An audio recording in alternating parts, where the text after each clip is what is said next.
Fueron los caballeros del Japón medieval. Una élite de guerreros que acapararon el poder durante más de 700 años. Maestros de la espada y el arco y sometidos a un férreo código ético, probaron su ferocidad en combate. Echaron a los invasores extranjeros y lucharon entre ellos por tierras, estatus, honor y poder. Su legado de artes marciales y autodisciplina ha perdurado hasta nuestros días. Eran los samuráis. Los samuráis, episodio 1. Primer acto, el caballo y el arco.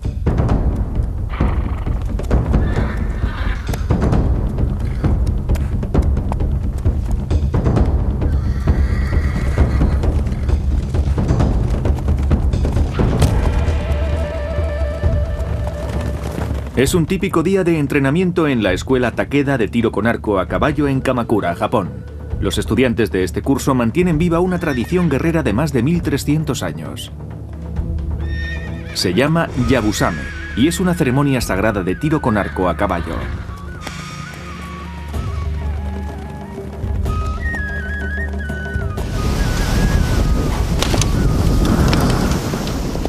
Instaurado en el siglo VII para traer paz y prosperidad al país, el Yabusame sigue representándose principalmente en festivales religiosos y ante dignatarios extranjeros. Durante cada representación Yabusame, los arqueros, ataviados con los atuendos de caza de los guerreros medievales, espolean sus caballos a lo largo de 200 metros. Durante la cabalgada, disparan a series de 3 objetivos situadas cada 70 metros. Las flechas que dan en el blanco son consideradas buenos augurios.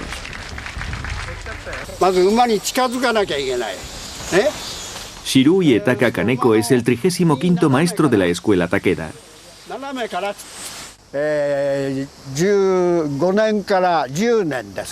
Se tarda unos 3 años en poder practicar el Yabusame por primera vez, pero los más talentosos han tenido que practicar durante 10 o 15 años.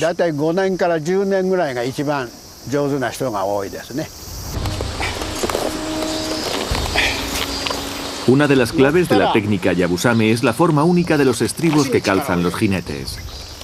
Parecen más plataformas que estribos, pero otra cosa no serviría. Los jinetes cargan todo su peso en los pies, no en la silla. De esta manera, sus piernas absorben el movimiento del caballo y su posición permanece estable.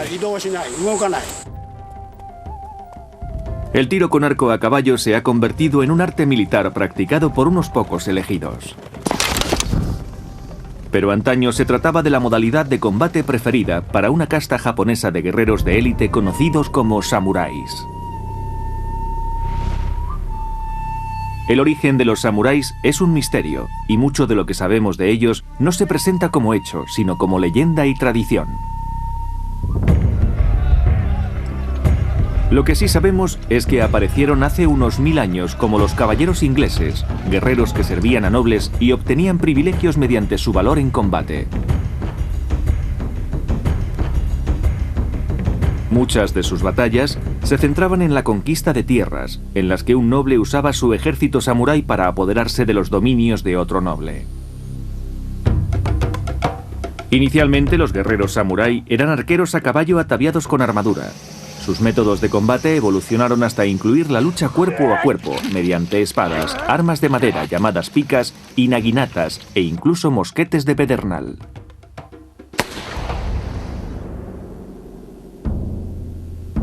Su comportamiento estaba entreverado de budismo y sintoísmo, la religión originaria de Japón. Adoptaron un estricto código de conducta basado en la devoción y la lealtad, la autodisciplina y el celo por el honor personal. El código exigía una forma particularmente truculenta de ritual de suicidio para preservar el honor ante la derrota. La casta samurái llegó a dominar Japón, y a lo largo de sus 7 siglos de historia, sus valores constituyeron el marco sociopolítico del país, calando en la identidad nacional japonesa.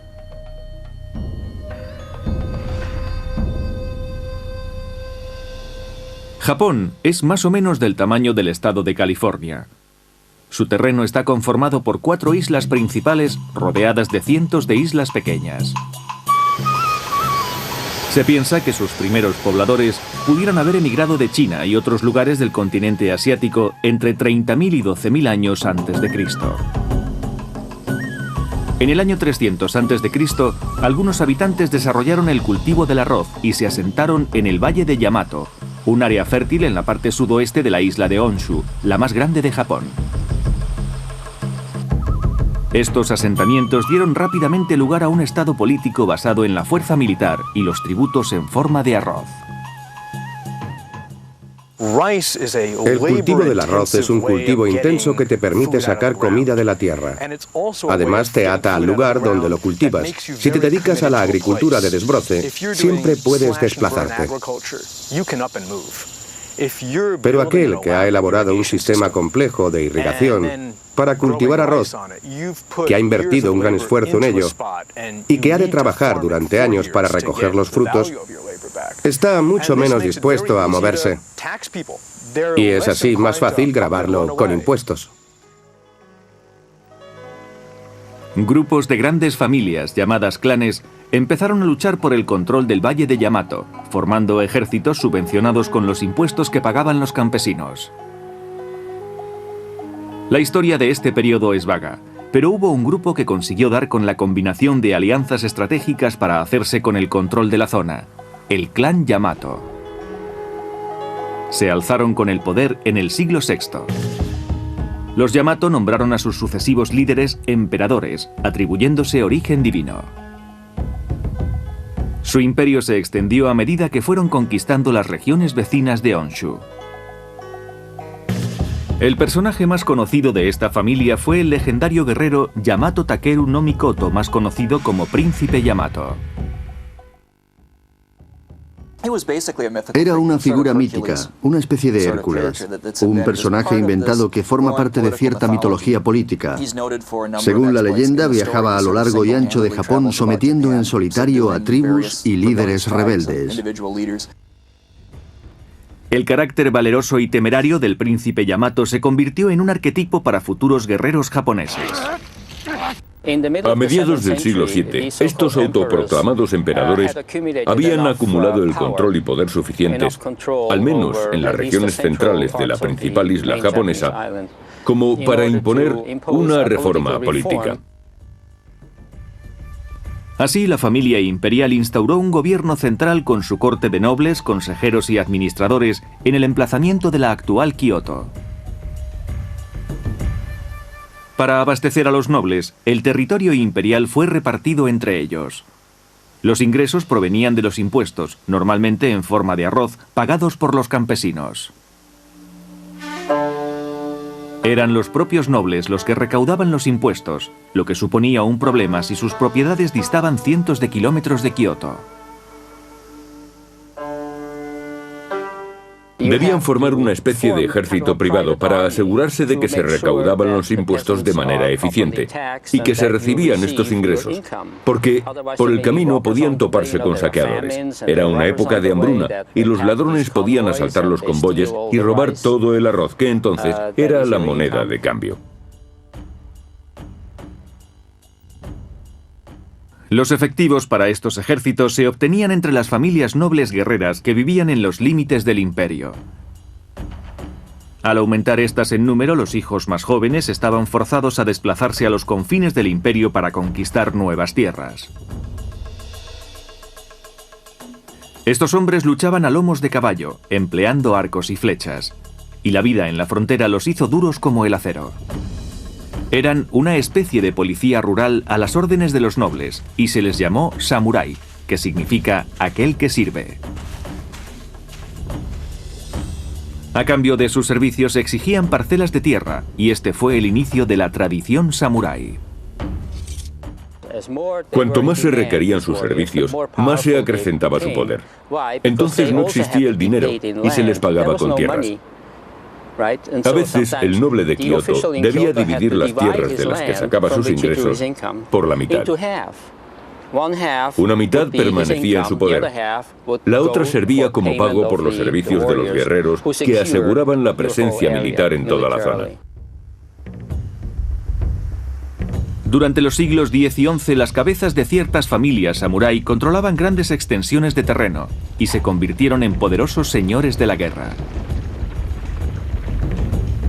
Luchaban entre ellos por el poder, y era cuestión de tiempo que uno de estos poderosos caudillos pretendiera deponer a la familia imperial y hacerse con el trono. Durante las generaciones venideras, estas ansias de poder darían forma al samurái.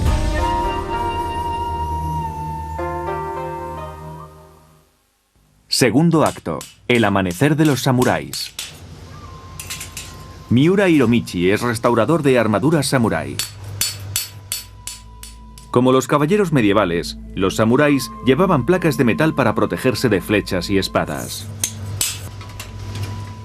Miura es uno de los pocos artesanos solicitados por los museos para restaurar antiguas armaduras que en la actualidad son patrimonio nacional. Algunos clientes adinerados requieren sus servicios para elaborar réplicas para sus colecciones. Así es como se llevaban las armaduras. Esta es la panoplia del samurái de aquella era. El yelmo, los protectores de los brazos, la armadura inferior, la espada, el arco y el carcaj para las flechas. Este es un escudero con una versión reducida de la armadura, llamada araate. Aparte del casco, la armadura del samurái no era de metal, al contrario que su homóloga europea.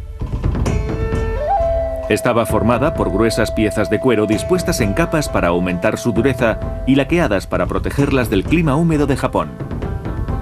Las piezas de cuero, llamadas kozane, estaban unidas con seda de colores. Una armadura requería una gran cantidad de seda, aproximadamente 250 metros y cerca de 3.000 piezas de cuero. Es mucha materia prima. Debido a que estaba hecha de cuero, la armadura del samurái era ligera y flexible, ideal para su uso a caballo y en los combates cuerpo a cuerpo. No estaban pensadas solo para su uso en el campo de batalla. Estaban elaboradas de manera estética. Siempre se ha dicho que se trataba de un atuendo para morir. Pero yo pienso que era así porque la armadura japonesa había de ser llevada en el desfile triunfal tras la victoria. Es lo que yo creo.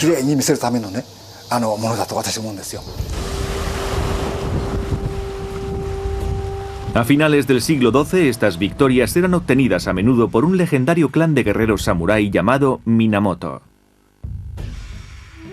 Durante años, los Minamoto fueron el brazo militar de la corte imperial.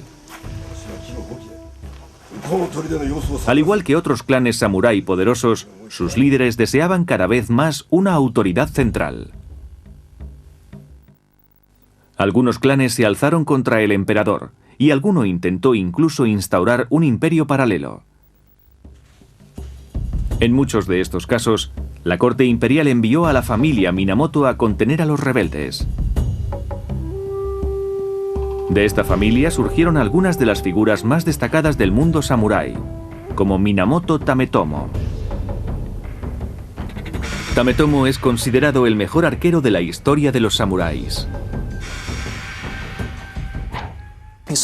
Se piensa que medía más de 1,80 m y que su brazo izquierdo era más largo que el derecho, lo que hacía que tensara increíblemente la cuerda del arco. Dice la leyenda que pudo hundir una nave enemiga de un disparo. En el año 1156 el emperador japonés murió y estalló una violenta guerra de sucesión en el seno de la familia imperial por elegir al heredero al trono. Los guerreros samuráis lucharon en ambos bandos. Cuando cesaron los enfrentamientos, Minamoto Tametomo se encontraba en el bando perdedor. Los vencedores le llevaron a una isla y enviaron tropas en barco a matarlo.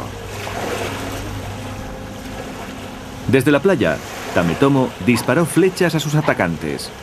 La última flecha alcanzó a uno de los barcos, penetrando su casco de madera y hundiéndolo.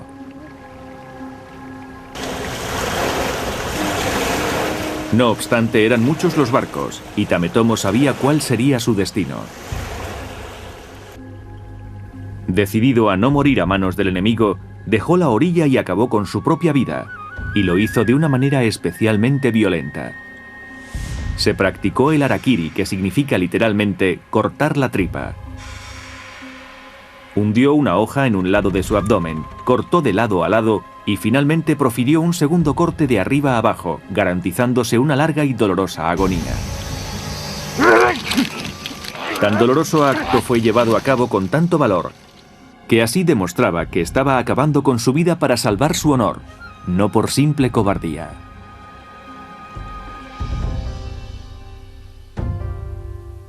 A pesar de que Tametomo no fue el primer guerrero en acabar con su vida, su nombre es el primero asociado a este acto. Siglos más tarde, el harakiri, también conocido como seppuku, se convertiría en algo común entre los samuráis derrotados y evolucionaría hacia un complejo ritual. Llegaría incluso a incluir la presencia de un segundo participante armado con una espada. Este, llamado segundo, cortaba la cabeza del agonizante para acabar con su sufrimiento. Hay quien cree que solo existen tres maneras correctas de cortar. Una sería hacer un corte horizontal y la posterior decapitación. Otra consistiría en dos líneas de corte cruzadas en la parte baja del abdomen. Y finalmente la manera más difícil, tres líneas de corte horizontal. Imaginen lo que supone cortarse uno mismo de lado a lado, sacar la hoja, volver a cortar de lado a lado y cortar una tercera vez. Esto debía ser suficiente para que un hombre expirase en el acto.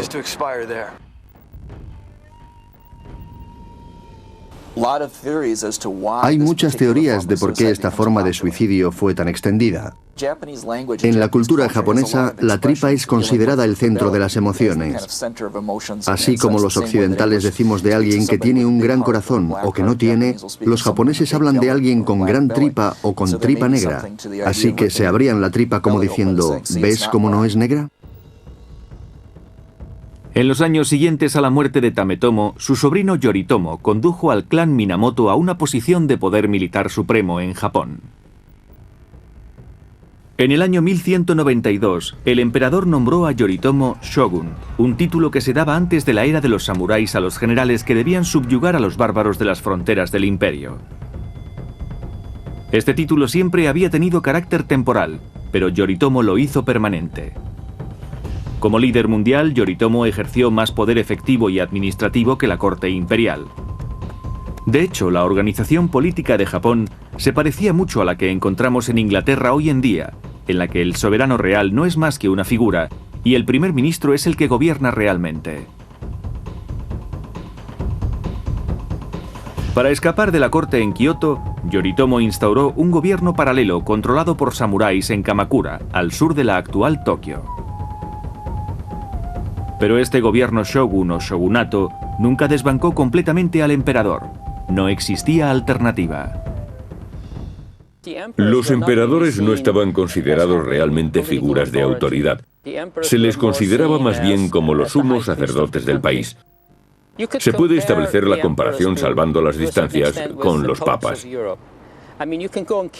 Me refiero a que se puede matar a un rey, pero matar a un papa supone un problema, porque representa a la autoridad religiosa. Y los líderes políticos necesitan a la autoridad religiosa para poder gobernar. A pesar de las hazañas de Yoritomo Minamoto, la paz en Japón no sería duradera. Como dice un viejo refrán samurái, tras la victoria comprueba que tu casco esté bien sujeto. Los conflictos entre los clanes iban a perdurar y otra amenaza empezaba a vislumbrarse en el horizonte.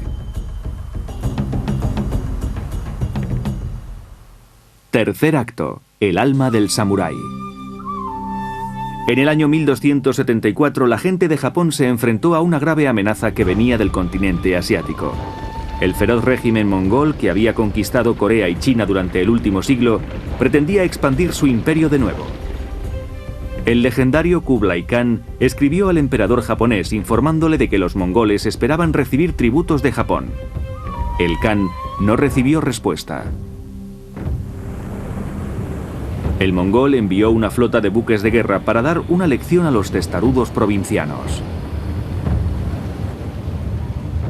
Es la única vez entre el siglo IV y el siglo XX en que Japón fue invadido por una potencia extranjera, y la primera vez en la que los guerreros japoneses se enfrentaron a un enemigo extranjero.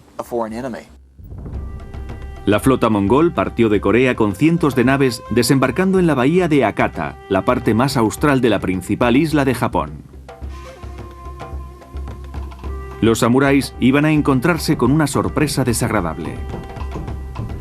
El método de lucha de los samuráis en esa época era todo un ritual y consistía en duelos de arqueros a caballo, en los que los orgullosos contrincantes se cuadraban para combates personales.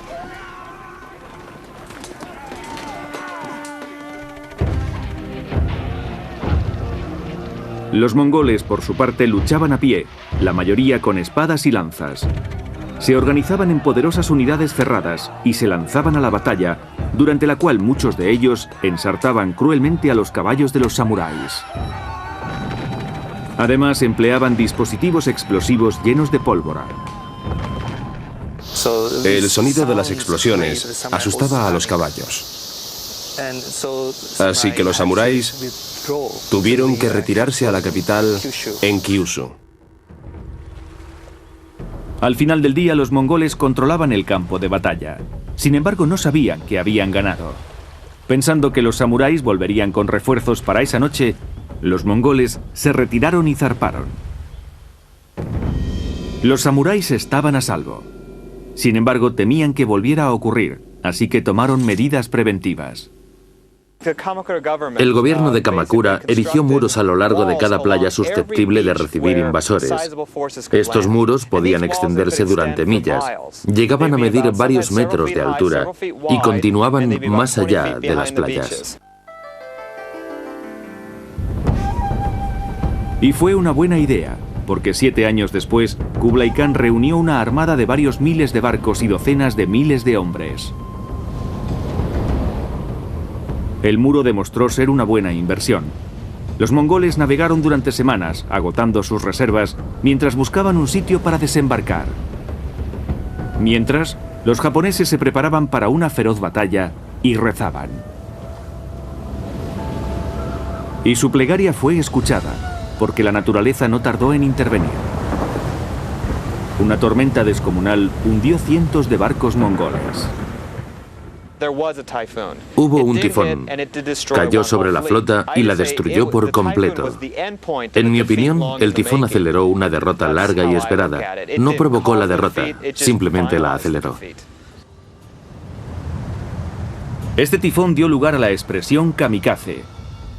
Los samuráis rezaron pidiendo ayuda a sus divinidades Shinto. El shintoísmo es una mezcla de adoración a los ancianos y a la naturaleza. Los guerreros creían que los dioses habían desencadenado la tormenta, así que la llamaron kamikaze, viento divino. Estaban convencidos de que los mongoles lo volverían a intentar, así que para mantener a los dioses de su parte, tanto la corte imperial como el shogunato ordenaron unos ritos religiosos en santuarios shinto y templos budistas en todo el país. No obstante, intentaron hacerse con otra forma de poder espiritual. Para los samuráis, el poder de la espada no puede ser subestimado. Durante mucho tiempo se atribuyeron cualidades espirituales únicas a las espadas. De hecho, a los maestros herreros se les encargaban hojas para templos como talismanes de buena suerte.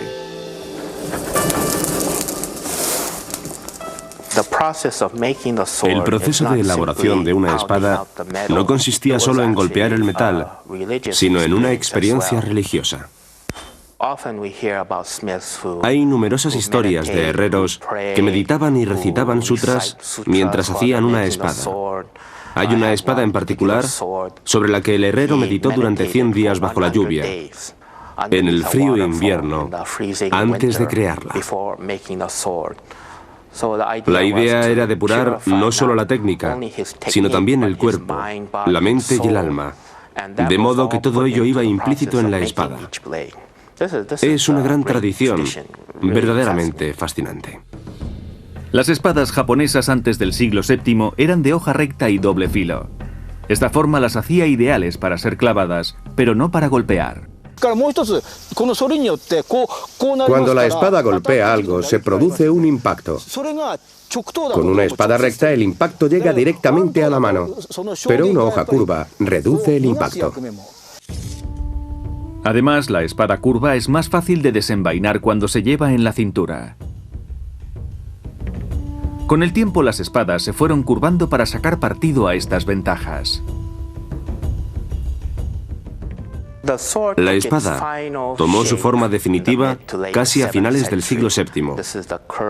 Era curva de un solo filo. Desde ese momento se pueden contabilizar más de 40.000 herreros a lo largo de toda la historia de la espada japonesa hasta nuestros días.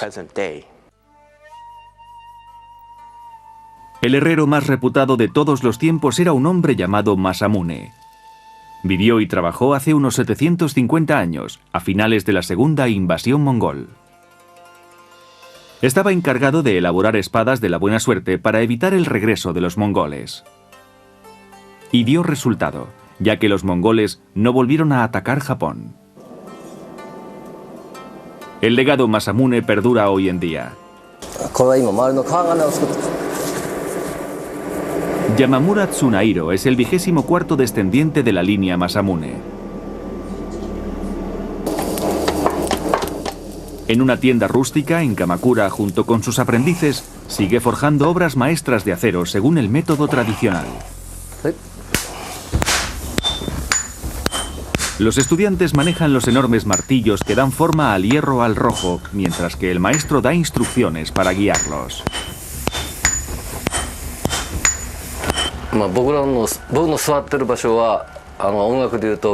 Aquí, donde me siento, es la silla del director. Con el martillo en la mano y con mis gestos, indico dónde hay que golpear y si el ritmo ha de ser rápido o lento.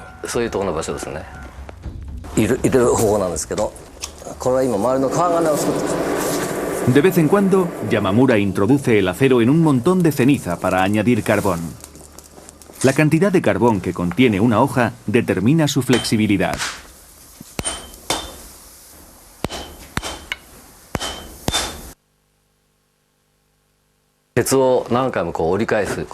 Al doblar y desdoblar el metal una y otra vez, lo endurecemos. Este es el propósito del proceso.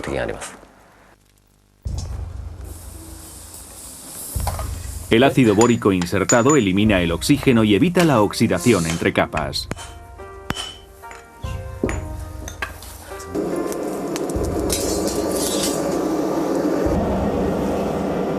Todo el proceso tarda unas 2 semanas en completarse. Una larga espera para un cliente impaciente.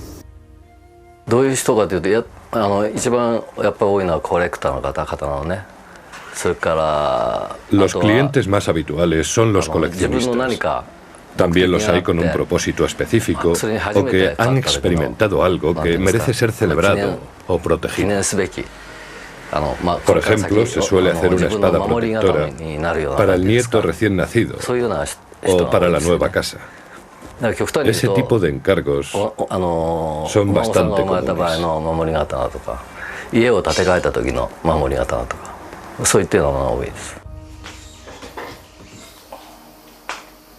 Cuando se le pregunta qué siente cuando sostiene en sus manos una de sus espadas acabada y firmada, Yamamura reconoce su satisfacción.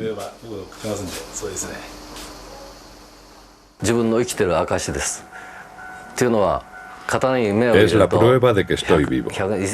Cuando pongo mi nombre en una espada, permanecerá ahí durante miles de años. Y eso es la prueba de que he vivido. De hecho, las espadas forjadas por su famoso antepasado hace 700 años existen todavía en colecciones privadas. Todas ellas han pasado por los siglos tras las invasiones mongolas. A medida que pasaban los años, estas espadas se convirtieron en un valioso instrumento de protección, así como un objeto de identidad de los samuráis. Pasó a ser llamada la espada samurái.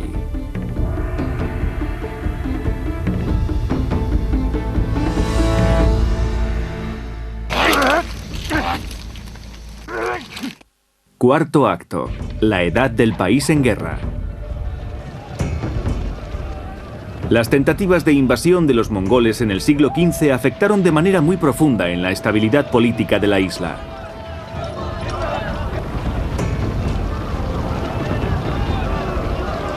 Estos sucesos trajeron un periodo de conflictos que se conoce como la Edad del País en Guerra, la Gran Guerra Civil Japonesa. En esos tiempos convulsos, la figura del samurái cobró más importancia que nunca.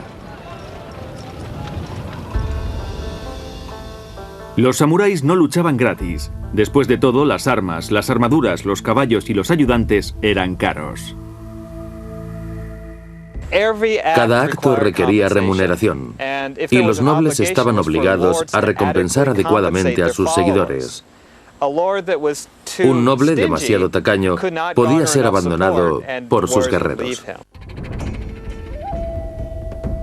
Las recompensas solían ser parcelas de territorio conquistado. Pero no había nuevas tierras por conquistar tras las invasiones mongolas, ni siquiera había motines. Los señores de la guerra tuvieron que afrontar grandes gastos para defender el país, y ni el shogunato ni la corte imperial les compensaron. El rencor creció entre los señores de la guerra, y algunos decidieron que ya que no eran recompensados, a partir de ese momento harían lo que quisieran. A finales del siglo XV, un grupo de terratenientes y señores de la guerra llamados daimyo se hicieron con el poder. Literalmente significa gran nombre, gran persona, y aparece entre el siglo XV y el XVI como un título que los señores de la guerra se daban a sí mismos. Antes estos hombres se enorgullecían de los títulos otorgados por la corte imperial o los shogun, pero esos tiempos habían pasado. El hecho de que se llamaran daimyo a sí mismos marca la descentralización de la autoridad que tuvo lugar en los siglos XV y XVI. La gente ya no esperaba que la corte imperial les ordenara que mandaran hombres. Mandaban hombres y obtenían un título, porque miles de personas les seguían. Con eso bastaba. Los daimyo eran gobernadores de pequeños estados autónomos. Cada uno intentaba anexionar al vecino.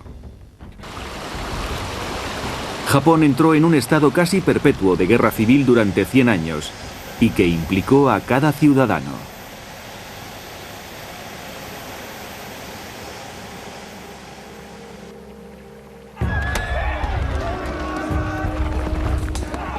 Los hermanos se enfrentaban entre ellos, los hijos trataban de derrocar a sus padres, los sobrinos asesinaban a sus tíos. Nada ni nadie suponía un obstáculo en el ascenso político. Incluso los samuráis de menor rango cambiaban a menudo de bando. Si cambiaban de bando de forma oportunista, eran considerados traidores. Pero si demostraban que estaban dispuestos a morir por defender a su señor y a seguir luchando incluso tras la muerte de este, tenían la posibilidad de cambiar de bando porque habían demostrado que estaban dispuestos a morir. Todo el mundo, desde campesinos hasta comerciantes, podía ser llamado a filas para luchar por su señor. Incluso las mujeres estaban implicadas, y hubo mujeres que vistieron la armadura y se lanzaron a la lucha.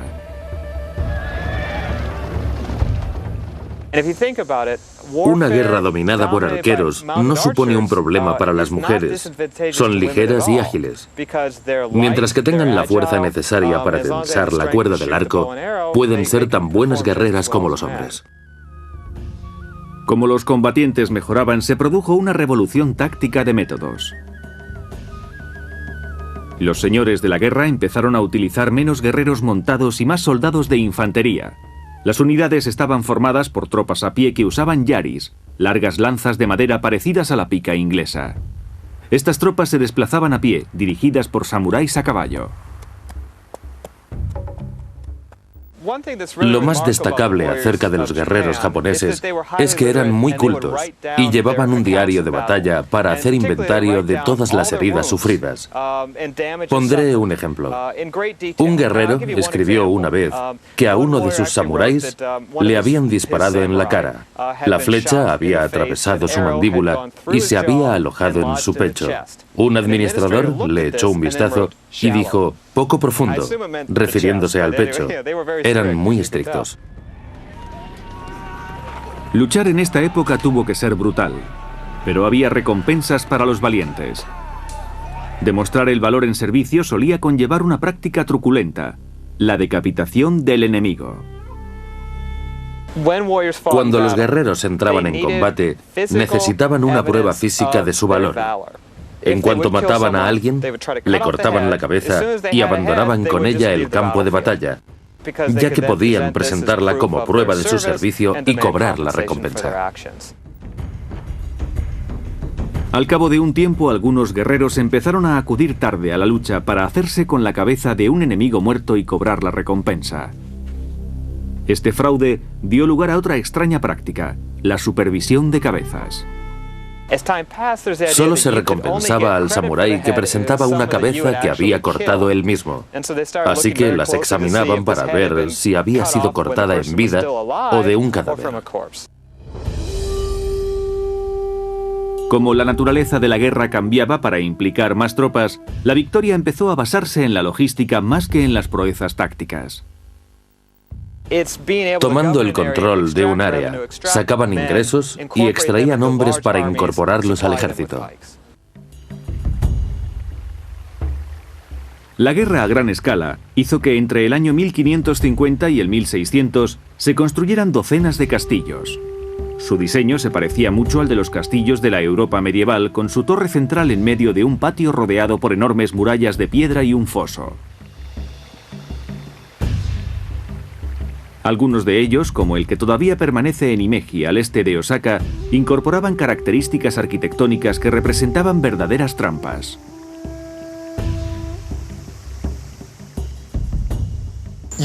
Por ejemplo, al entrar en el castillo, iban directos al torreón donde se encontraba el daimyo enemigo y se veían atrapados en un corredor sin salida.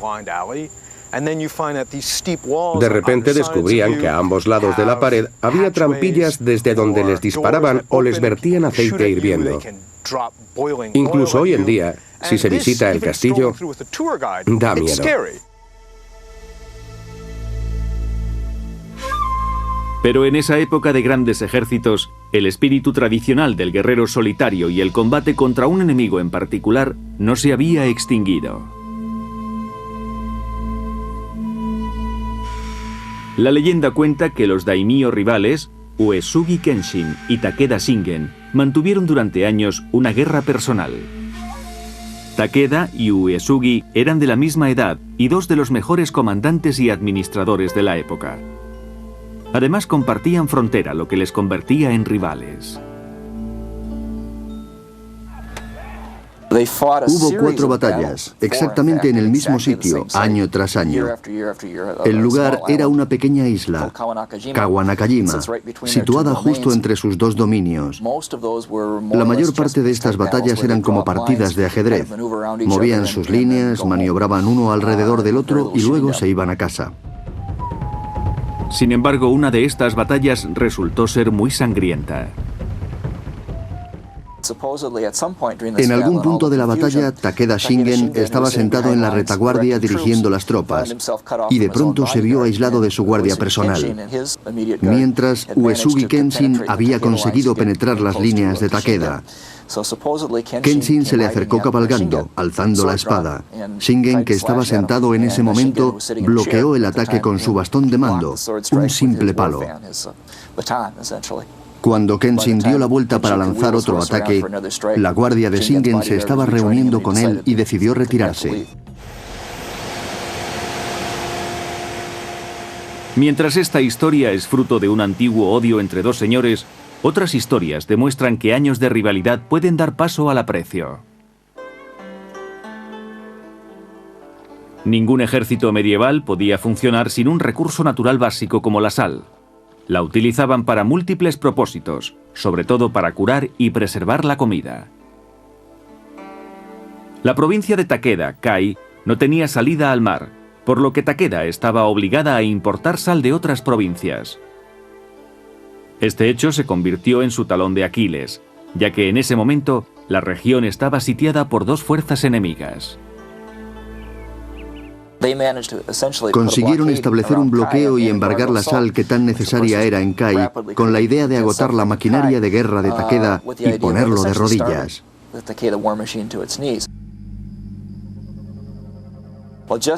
Justo cuando las cosas comenzaban a ponerse feas, desde más allá de las fronteras aparece un convoy cargado de sal, enviado por Uesugi Kenshin, inutilizando así el bloqueo. Sus consejeros le preguntaron: Kenshin, ¿por qué lo has hecho? ¿Por qué ayudas a Shingen? Estaba de rodillas, podrías haberte deshecho de él. Kenshin contestó: las batallas se ganan con espadas y lanzas, no con arroz y sal.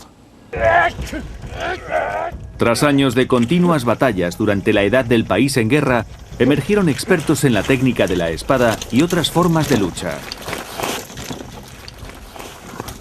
Estos hombres podían ser llamados a compartir su conocimiento y su enseñanza ha sido muy valiosa para los samuráis durante muchos siglos.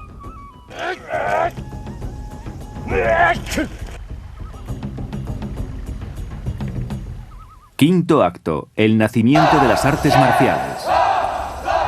En una antigua sala de una elitista universidad de Tokio, un grupo de entregados estudiantes pasan las tardes practicando el kendo, el camino de la espada. El kendo es una variante moderna del esgrima de competición. Pero esta práctica empezó como un arte marcial nacido en las escuelas tradicionales de espada samurái. Kobayashi Hideo lleva el programa de kendo de la universidad.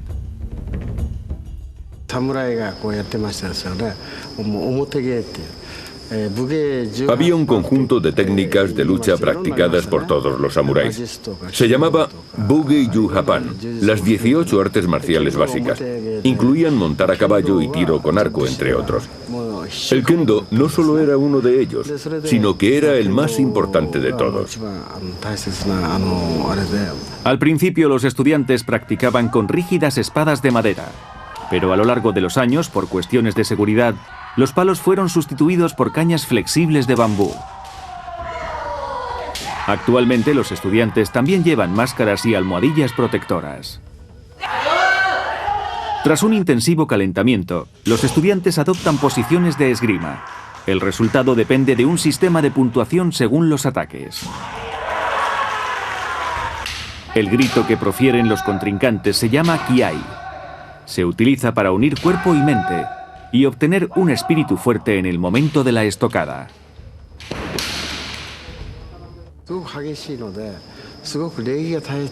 Al tratarse de un deporte muy intenso, las formas son muy importantes. El kendo valora mucho la etiqueta. Empieza y acaba siempre con un saludo.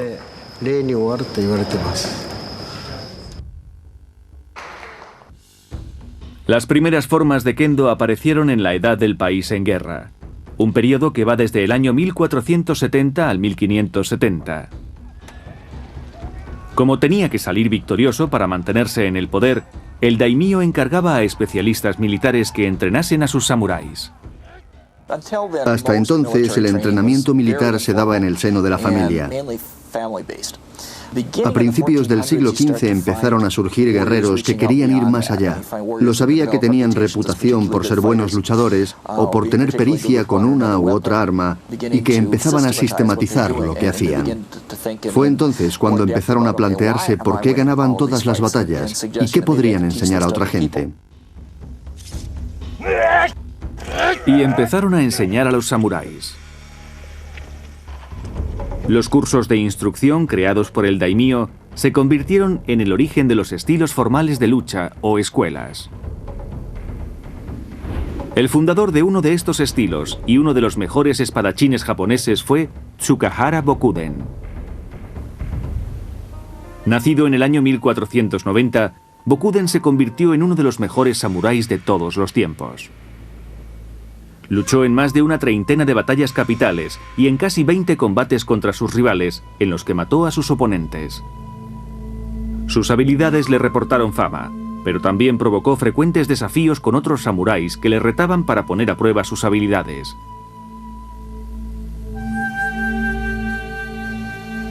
Durante años, Bokuden aceptó estos enfrentamientos, pero al envejecer, su actitud acerca de aceptar desafíos sin sentido cambió drásticamente.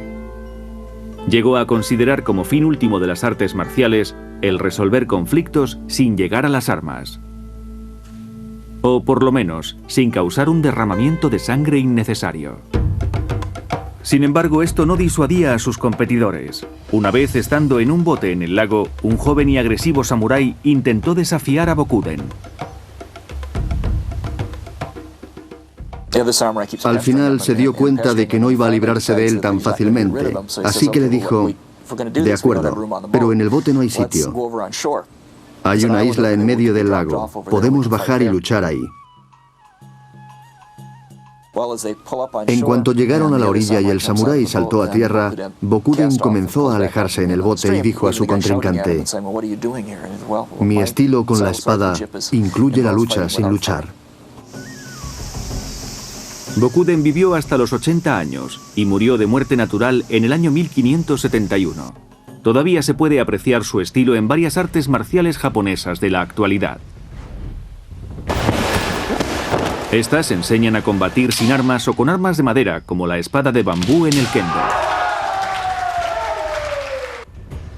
Pero hay unos pocos estilos en los que el alma verdadera del samurái, la espada de acero, sigue siendo insustituible. Una de esas formas es el iaido. El iaido es el arte de contraatacar en un ataque por sorpresa utilizando la espada. Los samuráis estudiaban iaido para entrenar sus mentes y cuerpos con el fin de hacer frente a las agresiones. Este arte les enseñaba a eliminar movimientos innecesarios en su técnica y a calmar el espíritu para alcanzar un estado mental tranquilo y armonioso pero activo. En iaido, el movimiento no se basa en aprender a cortar al enemigo, sino más bien lo correcto de las formas y de la actitud mental. Consiste en aprender a combinar el movimiento de tu espíritu, el de tu cuerpo y el de la espada. El iaido, practicado en solitario, implica unos movimientos preestablecidos para derrotar a adversarios imaginarios. En el momento en que la persona siente el ataque, la espada ha sido desenvainada, el enemigo herido y la espada ha vuelto a la vaina. Todo se hace en un solo gesto. En su modalidad de dúo también tiene movimientos preestablecidos, pero dominarlos requiere años de esfuerzo y disciplina. Lo que se ve es que las espadas casi no se tocan, y esa es la esencia de la técnica de la espada. Nunca tocas la espada del contrincante, sino que te mueves para atacarle en su área desprotegida. La espada siempre es un arma de ataque, nunca de defensa. En la actualidad, el iaido no es practicado como forma de lucha, sino porque proporciona a sus estudiantes un alto nivel de autodisciplina y un estado mental de alerta, a la vez que de seguridad.